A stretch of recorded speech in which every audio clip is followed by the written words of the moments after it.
नमस्कार साथियों। हमारी जो नेट, जेआरएफ और आरपीएस की जो आरपीएस नहीं कह सकते हैं, लेकिन जो राजस्थान बोर्ड है, इस बार कोटा बोर्ड है, वो आर सेट का एग्ज़ाम करवा रही है। आर सेट मतलब सभी सेट्स में जो स्टेट एलिजिबिलिटी टेस्ट होता है जैसे नेट होता है, वैसे ही जो राज्य की बोर्ड होती है वो एग्ज़ाम करवाती है। इस बार सेट का एग्ज़ाम कंडक्ट करवा रही है कोटा यूनिवर्सिटी, ठीक है। उसकी हमने टेस्ट सीरीज़ कह सकते हैं, और या कह सकते हैं प्रश्नोत्तरी शुरू की हुई है। वो जो दिसंबर 2026 वाला हमारा बैच है यूजीसी नेट का, उसमें भी शुरू है। और भी हम बहुत से बोर्डों के जो एग्ज़ाम हैं, जैसे आरपीएससी है, डी ट्रिपल्स भी है, एनवीएस है, केवीएस है, सब प्रकार के जो पेजेज हैं उनमें ये प्रश्नोत्तरी काम में आने वाली है। तो आप मेरे साथ जुड़ के कुछ एक अध्ययन कर सकते हैं, और आपसे विनम्र अपील है, मेरा सपोर्ट कीजिए, ज़्यादा से ज़्यादा सपोर्ट कीजिए मेरा, ठीक है। हम प्रश्नोत्तरी शुरू करें तो 1 से 10 तक हमने जो पहला वीडियो है उसमें अपलोड किया था, जो मैं प्लेलिस्ट में डाल दूंगा आपको। और प्रश्न नंबर 11 से देखते हैं, अपन प्रश्न नंबर 11 से देखते हैं, ठीक है। प्रश्न नंबर 11 है, डॉक्टर धीरेन्द्र वर्मा द्वारा संपादित इतिहास ग्रंथ है, जो ग्रंथ है, निम्नलिखित में से कौन सा काल विभाजन स्वीकार किया गया है। धीरेन्द्र वर्मा का कौन सा काल है जो स्वीकार किया गया है, ठीक है। तो धीरेन्द्र वर्मा का जो आदिकाल है, मध्यकाल और आधुनिक काल है, ये क्या है, स्वीकार किया गया है, ठीक है। प्रश्न नंबर 12 पर देखते हैं, जॉर्ज ग्रियर्सन ने चारण काल की समय सीमा निर्धारित की थी। तो सबसे पहले तो हमें पता होना चाहिए कि जो चारण काल है वो नामकरण किसने दिया था, तो जॉर्ज ग्रियर्सन ने दिया था, ठीक है। और इसकी जो समय सीमा है वो 700 से कितनी है, 1300 है, ठीक है। आगे देखते हैं, निम्नलिखित में से हिंदी साहित्य के इतिहास लेखन का पहला प्रयास की बात करें तो यहाँ पर एक ही नाम दिखाई दे रहा है, जो है जॉर्ज गारसा दे तासी है। जॉर्ज ग्रियर्सन तो इसमें है ही नहीं, यहाँ पर है गारसा दे तासी, ठीक है। तो गारसा दे तासी है, ठीक है। आगे देखते हैं, इन ग्रंथों का रचनाकाल की दृष्टि से आरोही क्रम है। यहाँ पर मिश्र बंधु विनोद दिया हुआ है, शिव सी सेंगर दिया हुआ है, the modern vernacular literature of Hindustan दिया हुआ है, इस्तवार द ला लिटरेचर हिंदुस्तानी भी दिया हुआ है। तो सबसे पहले एक हमेशा ध्यान में रखना है, एक तो आपको ध्यान में रखना है काल मिज़ो।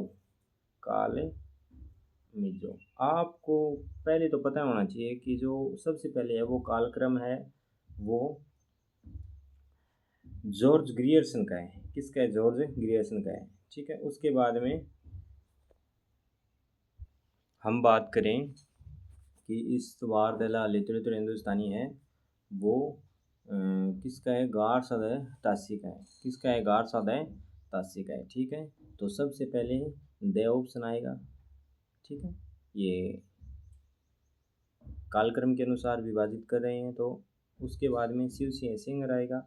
उसके बाद में क्या आएगा, द मॉडर्न वर्नाक्यूलर लिटरेचर। और मिश्र बंधु की जो है वो कितनी है, मिश्र बंधु की जो है, मिश्र बंधु का जो जो कालक्रम है वो एक तो है 1900, कितना है, 1913 है, कितना है, 1913 है, ठीक है। 1913 में प्रथम 3 भाग है वो क्या हुए थे, प्रकाशित हुए थे। और 1934 में चतुर्थ भाग या चौथा भाग कह सकते हैं, वो क्या हुआ था, प्रकाशित हुआ था, ठीक है।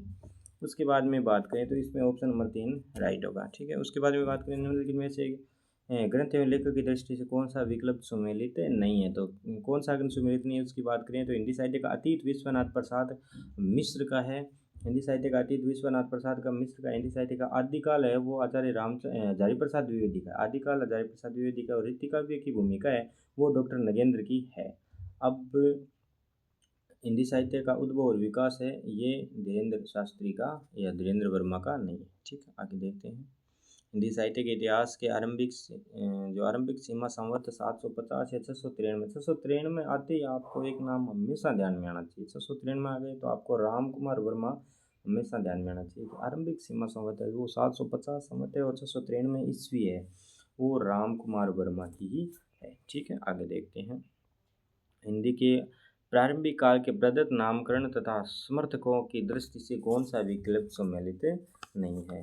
वीरकाल है, देखने में पता चलता है वीरकाल है आचार्य रामचंद्र शुक्ल का नहीं है। वीरकाल आचार्य रामचंद्र शुक्ल का नहीं। आदिकाल हजारी प्रसाद द्विवेदी का। सिद्ध सामंत काल है वो राहुल शंकरदेव का। और चाण काल ग्रीचा, आपको पता होना चाहिए, ग्रीचा। ठीक है,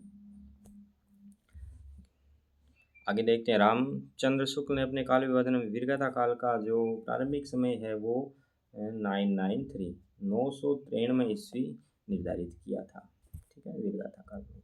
आगे देखते हैं। हिंदी साहित्य के इतिहास लेखन की परंपरा में निम्नलिखित में से कौन सा ग्रंथ कालक्रम की दृष्टि से सबसे पहले लिखा गया था? तो सबसे पहले की बात करें हम तो इस्तवार लिटरेचर तो ये नहीं, तो यहाँ पे मॉडर्न वर्नाक्युलर लिटरेचर आएगा। ठीक है,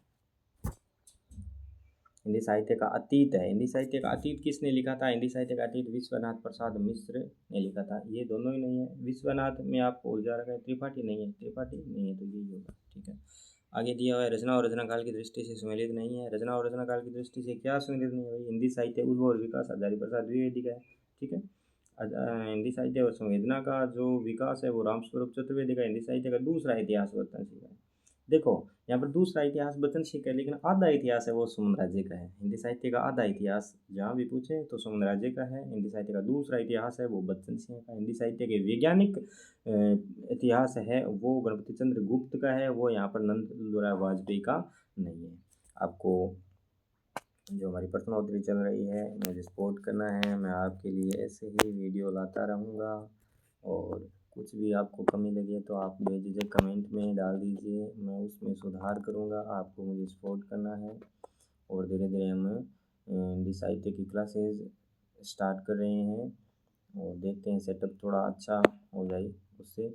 और हम व्याकरण की प्रश्नोत्तरी चालू कर रहे हैं, उसमें व्याकरण की शुद्धता और अशुद्धता पे हम गहन अध्ययन करेंगे। व्याकरण की शुद्धता पे बहुत ज़्यादा हम जोर देंगे। ठीक है, और शुद्ध अशुद्ध वाक्य की बात करेंगे, संधि समास सभी पढ़ेंगे।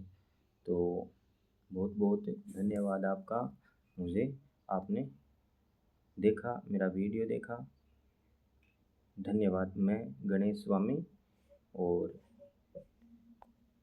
मेरा नेट किया हुआ है और MA हूँ मैं डबल। और आपका बहुत बहुत धन्यवाद एक बार फिर से धन्यवाद।